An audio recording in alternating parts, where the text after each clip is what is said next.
Hi, I'm Rachel. And before I tell you the most twisted revenge story my family still whispers about, take a second to like, comment, and subscribe. Trust me, by the end of this, you're going to want to say something. Because this story, it has cops. It has fake accidents. It has booby-trapped bedrooms, a grandma's secret will claws, and one greedy cousin who blew his life up over a shoebox full of sapphires. Let me take you back. 25 years ago, my Aunt Janine died unexpectedly, leaving behind two adult sons, my cousins. They were 22 and 24 at the time. My grandparents, who were, let's just say, generationally wealthy, stepped in with a plan. A clause in their estate promised that if a parent died before their children turned 30, the grandkids would get half their inheritance right away. The rest would come later, after my grandparents passed. My younger cousin used that money wisely. She paid off student loans, bought a quiet little house on a nice chunk of land. She still lives there today. But the older one? The one we're going to focus on? Yeah, he went full prodigal son meets Breaking Bad. His name? Let's call him Brad. Brad saw his inheritance as an all-you-can-blow buffet. Expensive cars. Sketchy investments. Cocaine. Parties with women who definitely didn't love him for his personality. You get the idea. By the time he was 30, he'd burned through it all. He ended up in a tiny condo, working as a cop, barely surviving off his salary and whatever drugs he hadn't snorted yet. My grandparents, sweet, old-school, guilt-ridden people, paid for 3 rounds of rehab. And then it happened. Brad got his girlfriend pregnant. She wasn't some innocent angel either. No. She saw my grandparents' wealth like it was a slot machine with her name on it. They got married fast, had 1 baby, then 2, then 3. A little army of chaos. And every few months, Grandma, can you help with rent? Grandpa, we're behind on the car. Can we borrow just a little more for daycare? They were parasites in polos. And my family? My parents, my sister, and I, we were done watching them suck the life out of my grandparents. Then, when I was 17, my grandma passed. And I moved in with my grandpa to help take care of him. He was 85, and I was the only one willing to give up my social life to be there. I also happened to be his favorite. Brad and his wife hated that. And I mean hate like send your kids to destroy my room when I'm not home kind of hate. You see, my room had 2 double doors. Couldn't lock them. Every time Brad and his chaos circus visited, and I wasn't there, they'd unleash their 3 mini goblins into my room. Drawers dumped. Books torn. One time, crayons melted onto my bed. Oh, and it gets better. Brad decided to gaslight me. He planted one of those random noise devices in my cabinet. You know, the kind that plays random screeches or tapping every few minutes. I thought I was going crazy, but my German Shepherd saved me. She tracked that little demon speaker down in 3 days. That dog deserves a medal. Brad was playing a long game. He wanted me out so he and his little wife could swoop in and play the grieving caretakers. The ones who just happened to be around when Grandpa changed the will. And then came the gun incident. So here's where things went from petty to dangerous. One afternoon, I came back from picking up takeout for my grandpa. As I stepped through the front door, I knew something was off. It was too quiet. The energy in the house was heavy. There, sitting around the dining table, was my grandfather, looking pale and shaken. Next to him, arms folded like he owned the place, was Brad. His snake of a wife sat smirking, with their 3 feral children bouncing off the walls behind her. But the worst part? Sitting dead center on the table was my handgun. My legally owned, always secured firearm, now sitting out, loaded, chambered, and surrounded by a room full of judgment. One of the kids found this under your bed, Brad said, with that fake disappointed cop voice. Loaded, Rachel. My son could have shot someone. Now, hold up. I know what you're thinking. Did I leave a gun loaded under the bed? Absolutely not. I had a lockbox. It stayed locked in my nightstand, and the key? High up on a shelf, even I had to stretch to reach. The gun was never loaded. Not once. The magazine stayed inside the box, separate. Chambering it required knowing what you were doing. I stared at Brad, then at the weapon, and my stomach sank. He had gone into my room. He had found the lockbox. Either he had found the key or broke it open. He had chambered the gun himself and planted it. And now he was playing righteous in front of Grandpa. His wife gasped dramatically. I knew you weren't mature enough to be in this house. What if one of the babies had died? And Grandpa? He just looked broken. Rachel, he said quietly, you need to go. I tried to protest. Grandpa, you know me. You know I wouldn't do this. This has Brad's fingerprints all over it. Literally. Check the gun. Brad leaned forward.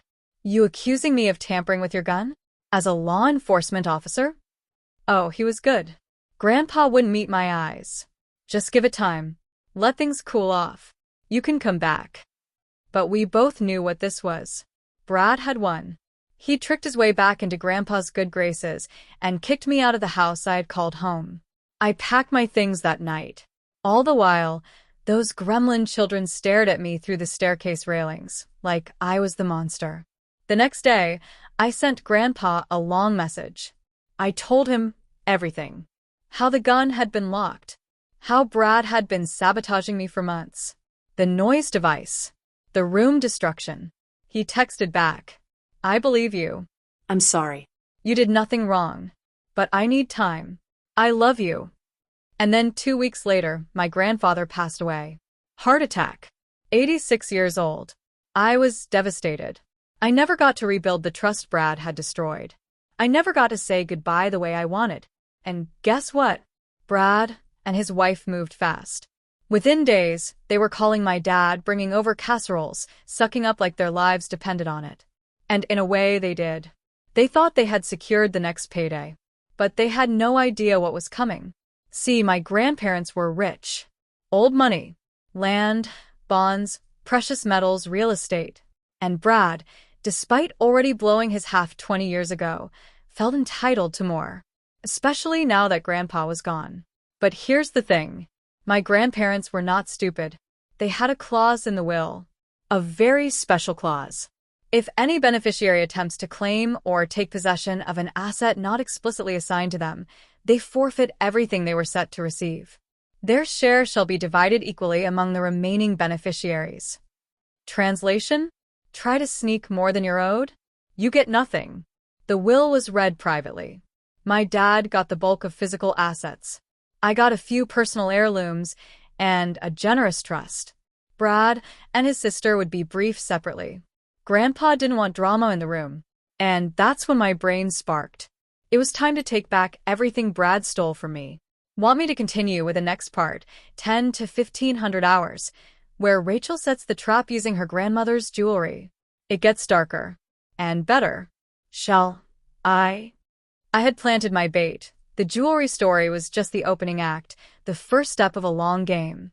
You see, revenge isn't about instant gratification. It's a chess match. Every move calculated, every piece set for the kill. And I was ready to checkmate. After my cousin stormed out with those boxes, seething and cursing, I knew the chaos was just beginning. His greed made him blind, and the rest of the family was watching, waiting for the next act in this twisted play. The divorce filing from his wife was just a bonus I never expected but gratefully welcomed. That toxic dynamic wasn't just ruining my cousin, it was poisoning everyone around him. Now, with her gone, the cracks in his facade started to widen. But I didn't stop at exposing his greed. No, I turned my sights to the other manipulation tactics they used to control Grandpa's legacy, the lies, the sabotage, the psychological warfare. I began quietly gathering proof, recordings of phone calls where my cousin and his wife schemed behind closed doors, texts that showed their true colors, and witness statements from family members who had grown tired of their games but feared confrontation. I hired a lawyer, not the kind that just reads a will, but one that fights. One who understood that justice isn't just about law, but about moral victory. Every day, I spent hours going through documents, making plans, and building a case. My family's name was on the line, but more than that, Grandpa's legacy deserved respect. Meanwhile, I made sure my cousin and his wife knew I was watching. Subtle messages slipped into conversations, small hints that I wasn't as powerless as they believed. Funny how trust breaks when greed speaks, I told a mutual acquaintance. The words spread, like wildfire, shaking the foundation of their carefully built lies. They responded predictably, more threats, more attempts to intimidate me, trying to force me out of the family business and control of the estate. But I stood firm. I didn't flinch. And then came the moment I knew would change everything. During a family gathering, one they had hoped would show unity and bury the hatchet, I revealed the evidence. Photos, messages, recordings, all laid bare before everyone. The room fell silent. Shock, disbelief, then anger erupted. My cousin tried to deny, to gaslight the family, but the proof was undeniable. His reputation crumbled. His wife's mask slipped, revealing the calculating woman who had trapped him for money. The family split into factions, but I emerged stronger. The ones who mattered saw the truth and rallied behind me. Grandpa's final wishes were respected, and my role as guardian of his legacy was secured. The revenge wasn't about ruining my cousin, though watching him unravel was satisfying. It was about reclaiming what was rightfully ours and protecting those who couldn't protect themselves. But revenge is never clean. It leaves scars. I lost trust in some family members, and the wounds took time to heal. Yet, through it all, I found strength. And as I stand here today, I can finally say justice was served. And it was delicious. If you want, I can keep going with the story or craft the next part where Rachel deals with the fallout and rebuilding. The fallout from the family gathering wasn't a bomb, it was a slow-burning wildfire. One that crawled through the branches of bloodlines, scorching illusions, and exposing decades of rot. The moment I laid out the evidence, my cousin's mask didn't just slip. It shattered. He shouted. He cried. He even turned to his sister, begging for backup. But she stayed quiet. She knew. Everyone knew. The room was full of people who had been silent too long. His wife, trying to salvage whatever narrative she could, went into damage control mode, claiming it was all misunderstandings, that I was manipulating everything for personal gain. Classic projection. But the documents didn't lie. The timestamps, the conversations, the schemes. The truth was like glass, transparent, sharp, and impossible to ignore. I watched them crumble. But this wasn't just about satisfying revenge anymore. No, it had grown into something bigger. This was about legacy. About protecting what my grandparents had spent a lifetime building. About ensuring the next generation didn't inherit trauma disguised as tradition. With the family gathering over, I began phase 2, solidifying control. Step 1 was legal. My grandfather had named my father the sole heir of the estate's physical properties. I was designated as the family historian and executor of the trust fund established for educational use. A role that, on paper, seemed ceremonial. But in truth, it gave me power over every penny my cousin would ever try to touch. You see, Grandpa had planned for all this. The will had a clause that allowed the trust executor full discretion to withhold funds if the beneficiary was deemed irresponsible or manipulative. I had the receipts, and I used them. I froze the accounts meant for my cousin's children's education until a full behavioral evaluation could be completed by a court-appointed advisor. It wasn't permanent. I wasn't punishing the kids, but it made it crystal clear. Their father was the liability. Cue the screaming voicemails. You spiteful witch. You're punishing my family because I made one mistake. One mistake? Try 2 decades of manipulation, deceit, and greed. Step 2 was public. My grandfather was respected in the community. He had funded libraries, scholarships, and community centers. I worked with local journalists to write a tribute to his life and legacy. In that article, without ever naming names, I told the story of a man who protected his family even from itself, who established safeguards against corruption, who believed in tough love. The article went viral in our town. People knew. They always do. My cousin went from the local hero cop who turned his life around to the entitled heir who lost everything due to his own ego. Step 3 was symbolic. I took Grandma's favorite brooch, a sapphire butterfly she wore to every important event, and had it professionally restored. Then I donated it to the local historical society with a plaque honoring her story of resilience and love. At the unveiling, people came up to me in tears. Your grandparents would be so proud. It's time the next generation heard the real stories. I didn't cry. I smiled. Because I knew this wasn't just revenge. This was restoration. Of course, my cousin didn't go quietly. He tried everything. He threatened lawsuits. He accused me of forgery, blackmail, emotional manipulation. He even tried to break into my parents' home one night, screaming about what was stolen from him. Police were called. No charges filed. But a restraining order was put in place. That was the final nail. After that, he disappeared from the family. No more birthday invites. No holiday cards. No calls. His children, taken in by their mother who moved to another state, started new lives. Lives that, hopefully, would be free of their father's shadow. As for me, I kept going. I started a nonprofit with the remainder of the inheritance I didn't need. A fund for young adults aging out of the foster system. Because no one should be punished for the mistakes of the generation before them. And every year on my grandparents' anniversary, I visit the bench we had built in their honor. I sit. I read. I breathe. I know they're proud. I know they see me. This story didn't start with revenge.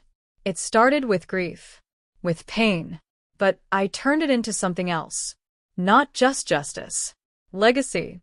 And now, when people ask me what happened to the cousin who tried to steal everything, I smile and say, he tried to play chess with someone who wrote the rulebook. Rachel could taste the moment.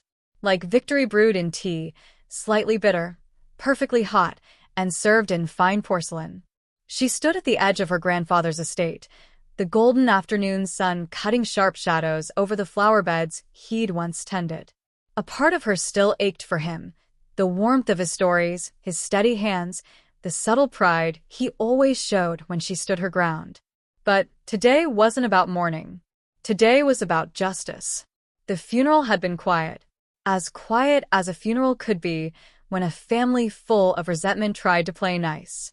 Rachel watched as her cousin Daniel stood solemn, wearing a tie he hadn't ironed and sunglasses too large for his face. He looked respectable.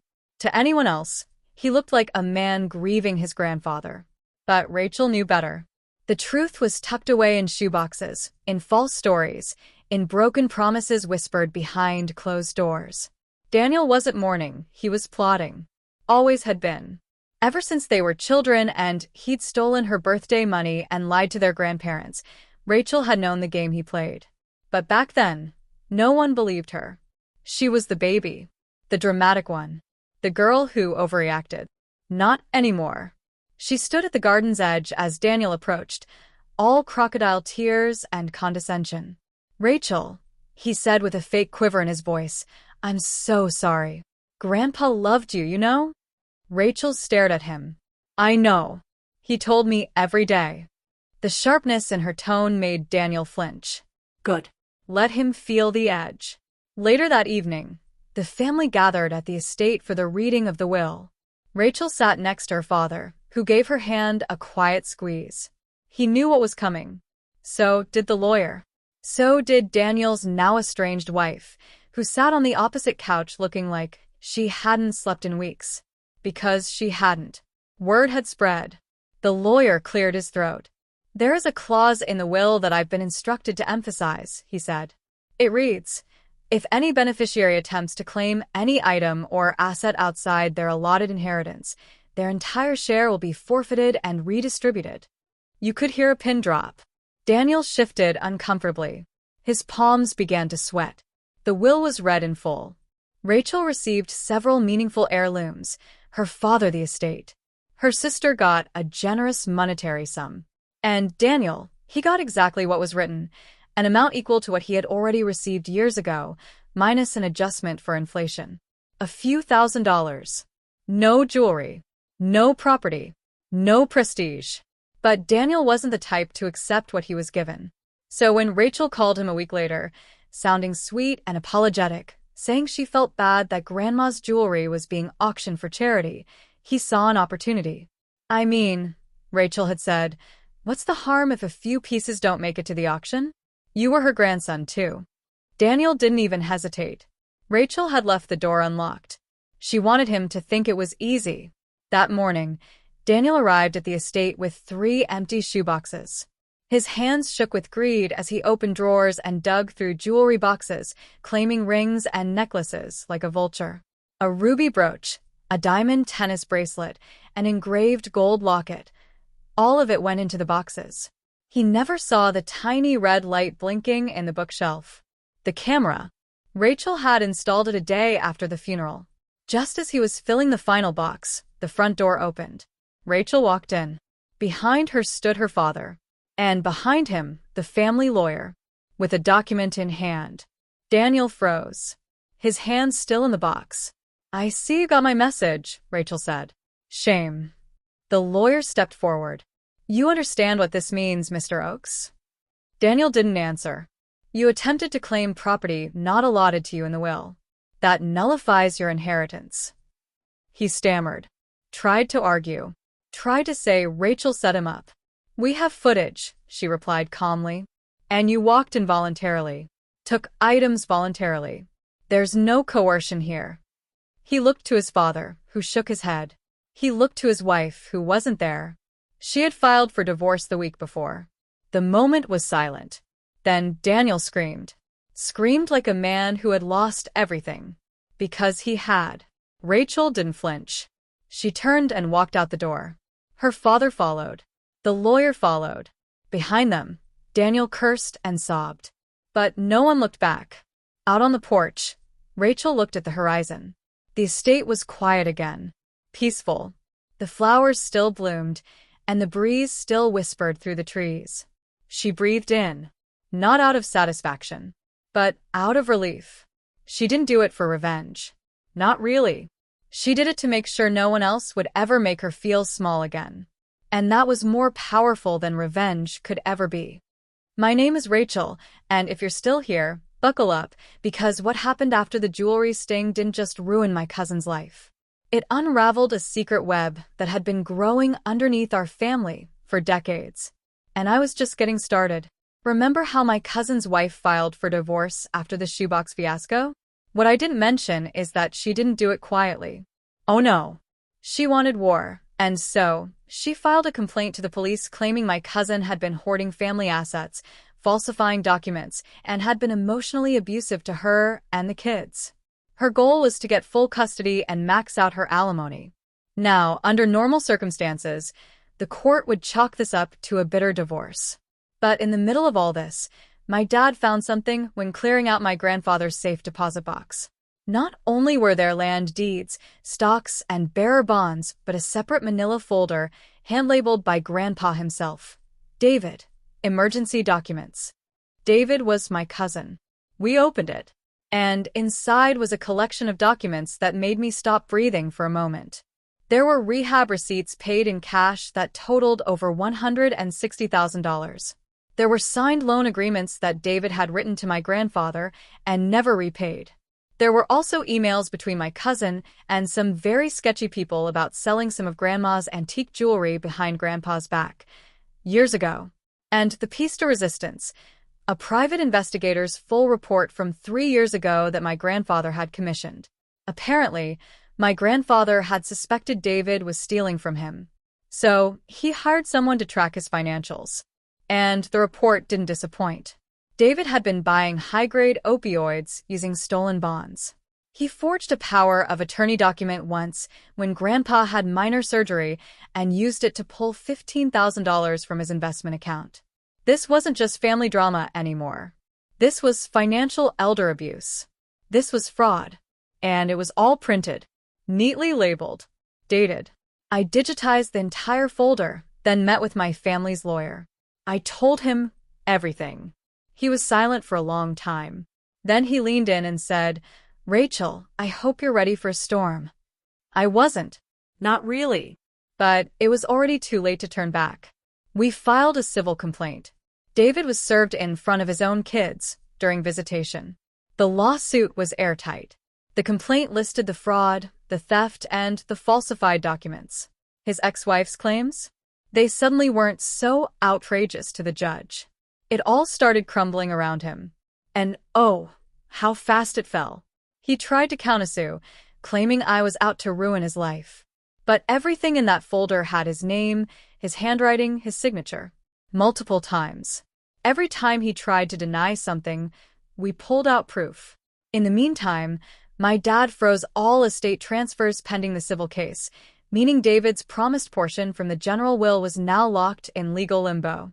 A family trust that had survived world wars and economic crashes was now being gutted in courtrooms because of him. He eventually caved. Under pressure, David agreed to sign away all claims to the estate, every cent. He also had to repay part of what he'd stolen, and, get this, he was barred from visiting our grandfather's property ever again.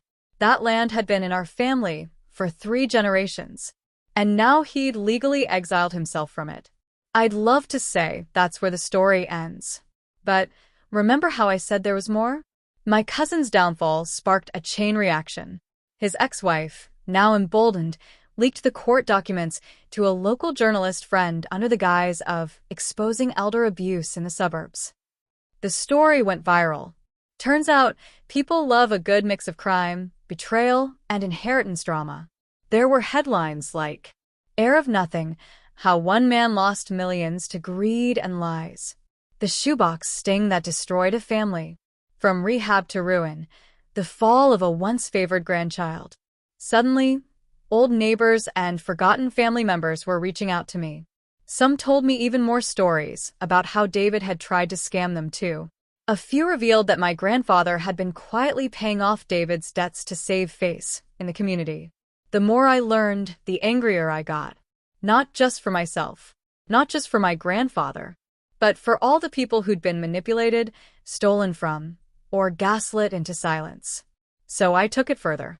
I created a foundation in Grandpa's name, the Honest Trust, aimed at helping families pursue justice in elder fraud cases. Within 6 months, we had over 50 case files from people just like us. Victims of family betrayal wrapped in silence and shame. We helped file reports, fund legal consultations. I even got to testify before a local legislative committee about the need for stricter inheritance and elder fraud protections. David watched it all from the sidelines. Broke. Alone. Disgraced. The last time I saw him was accidental. I was at the courthouse dropping off some documents for the trust when I saw him leaving a mediation session. He looked smaller. Not just physically. Like the light had left him. He avoided my eyes, but I didn't. I walked right up to him, looked him dead in the face, and said, "You thought you could steal a legacy. All you did was bury your own." He said nothing, just walked away. Now, years later, the estate is calm. My father built a garden behind the old house, and in it is a bench with Grandpa's name carved into it. I sit there sometimes. Not often. But when I do, I bring tea, close my eyes, and listen to the wind in the trees. I think about how revenge isn't always fire and fury. Sometimes it's paperwork. Sometimes it's patience. Sometimes it's letting someone dig so deep into their own greed, they never make it out. And sometimes it's a shoebox on a kitchen counter, filled with everything they thought they got away with. This was for Grandpa. This was for me. This was for every quiet person who waited and struck. Thank you for listening. And if you've ever been underestimated, remember, legacy isn't about what you're handed. It's what you protect. A quiet morning a week after the will was settled. The sun poured through her apartment windows, and for the first time in years, she felt a deep, grounded calm. She lit her grandmother's old lavender candle, sat down with a cup of black coffee, and smiled. She remembered her grandfather's words, "Some people waste time trying to make others proud. You just live like you're already worthy." Now, she believed it. But life had one more surprise. 3 months later, Rachel received an unmarked envelope. Inside was a handwritten letter. It was from her grandfather's lawyer. Apparently, there was a sealed letter he'd left behind, meant only for her, to be opened after the will's final execution and the estate transfer. Her heart pounded as she unfolded the old, yellowed paper. Rachel, it began, if you're reading this, then I've kept my promise. The truth is, I've always known what they were. What your cousin became. What his wife was after. I let them in, not out of ignorance, but out of love for you, and a hope that